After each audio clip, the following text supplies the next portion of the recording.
Next to some breaking news out of Washington from the U.S. President, Donald Trump floated the idea of a, quote, friendly takeover of Cuba today. The island nation is suffering under a U.S. fuel blockade that began last month. The CBC's Katie Nicholson joins us live from Washington. So, Katie, what exactly did Trump say? Yeah, so this is building on that speculation that after Venezuela, could Cuba be next? Roughly like 2 months after the U.S. military swooped into Venezuela and captured President Maduro and the First Lady to stand trial in New York.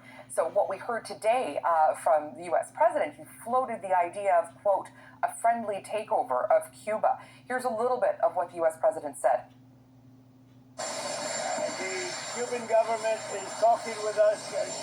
They're in a big deal of trouble, as you know. They have no money, they have no anything right now, but they're talking with us. And maybe we'll have a friendly takeover of Cuba. It's doing very badly, failing. Cuba right now is, to put it mildly, a failing nation. And I've been hearing about Cuba, I said before, since I'm a little boy, I've been hearing about Cuba. And everybody wanted to change it. I can see that happening. Marco Rubio is dealing on it, and at a very high level. And, you know, they have no money, they have no oil, they have no food. And it's really right now a nation in deep trouble, and they want our help.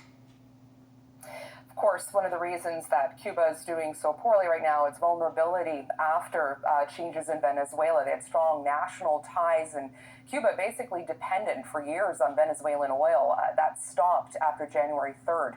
And just remember, Cuba's last shipment of oil, that was on January 9th from Mexico. The island that's got roughly 8 million people confronting this accelerating fuel shortage and humanitarian crisis.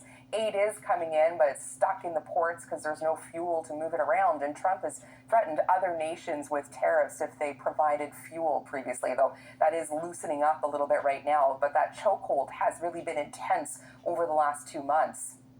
And Katie, Trump referenced U.S. Secretary of State Marco Rubio in his remarks. What has Rubio said about Cuba? Well, you know, yeah, there's been a lot of reporting that Marco Rubio has been in talks with the grandson of Cuba's aging leader, Raul Castro, throughout the sort of mounting pressure campaign. Rubio has really said little about this reporting. He was asked about it 2 days ago, but in a Senate hearing in January, he sort of laid the rhetorical groundwork for regime change if Cuba doesn't free political prisoners or allow for a free press or doesn't hold elections. And just 2 days ago, Rubio again refused to talk about the conversations that he's allegedly having, but he reiterated to reporters that he thinks Cuba needs to change dramatically. He pointed to mass migrations, and he said that the system's in collapse and they need to make dramatic reforms. Of course, Rubio has long had an interest in changing Cuba. He's the son of Cuban exiles.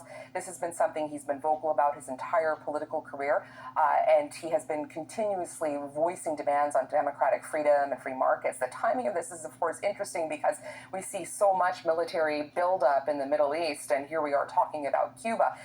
One of the differences here, Andrew, between any potential change between Cuba and Venezuela, in Cuba, you have a single party, sort of a Stalinist sort of regime with basically opposition being banned. So not clear if there is some sort of regime change what might happen. It's not like in Venezuela where you had Delcy Rodriguez ready to step in and where there is an actual opposition party and vocal opposition.